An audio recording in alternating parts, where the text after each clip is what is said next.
Okay, so now let's move on and talk about some of the different question types that you have to do when you're doing IELTS writing task number 2.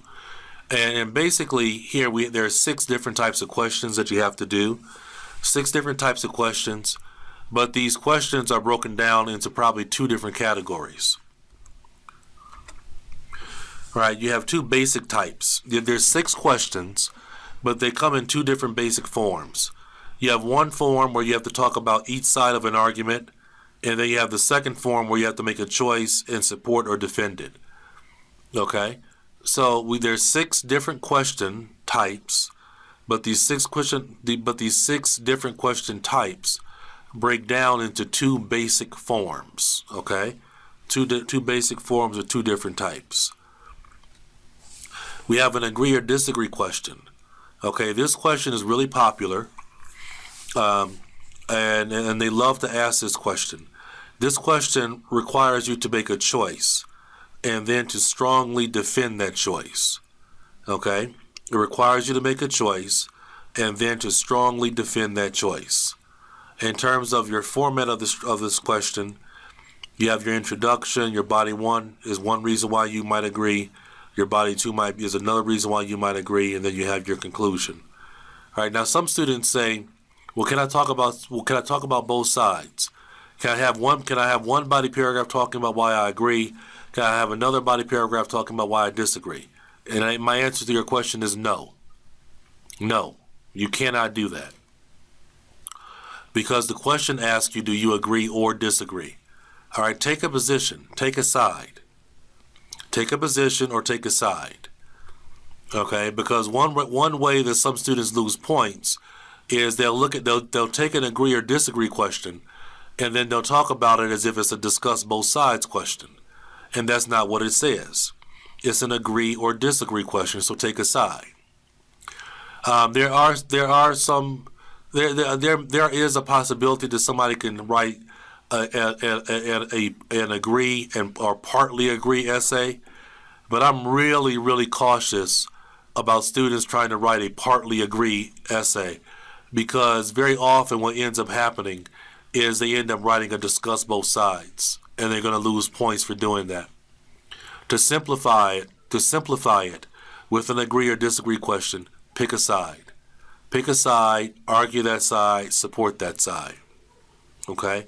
If you want to talk about the other side or talk about the disagree point, or talk about the agree point, then talk about why it's wrong.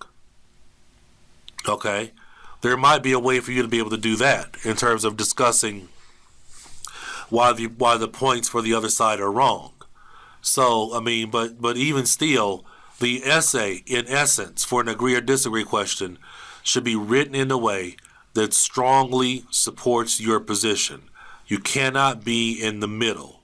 It is not that kind of essay. All right, then we also have a discuss both sides and give your opinion question. Sometimes it just says discuss both sides. Sometimes it asks you to discuss both sides and give your opinion. This question is exactly how it says. You have to address each side of the argument. Okay? Each side of the argument. You have an introduction. You might structure your essay like this. You might have an introduction. Your body 1 is side A. Your body 2 is side B. Then you might have another paragraph that's a short opinion, and then also a short conclusion. Okay? Your opinion might be 3 sentences long, and your conclusion might be 2 sentences long.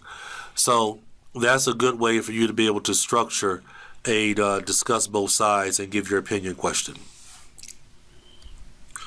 You then have an advantage-disadvantage question. This is also another both sides question. You have to talk about the benefits and the drawbacks, the positives and the negatives, the advantages and the disadvantages. And we have our structure here in terms of intro. Body 1, discuss the advantage. Body 2, discuss the disadvantage. And then you have your conclusion. Sometimes this question might ask you about your specific opinion.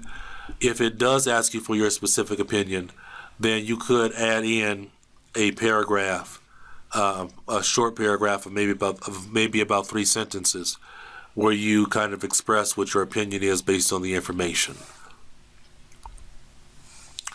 Then you have a problem and solution question. This is another both sides question. It's not very complicated. Sometimes they'll talk about the factors and the solutions, but in terms of format and structure, you have an introduction. Your body one are the factors or the problems. Your body two are the solutions or solution, and then you have your conclusion. Okay.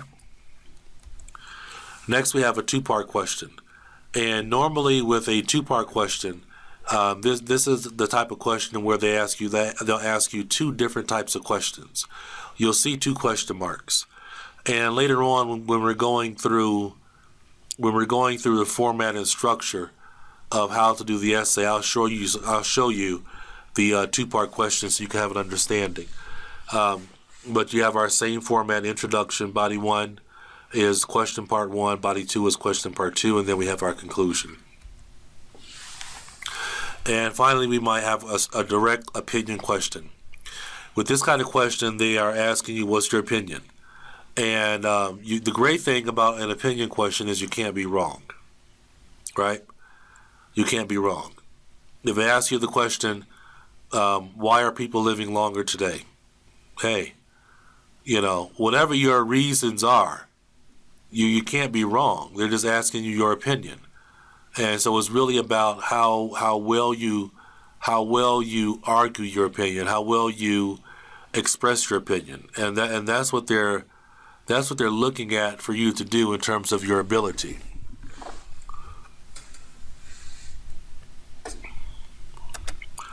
All right, so that will wrap it up in terms of our different question types.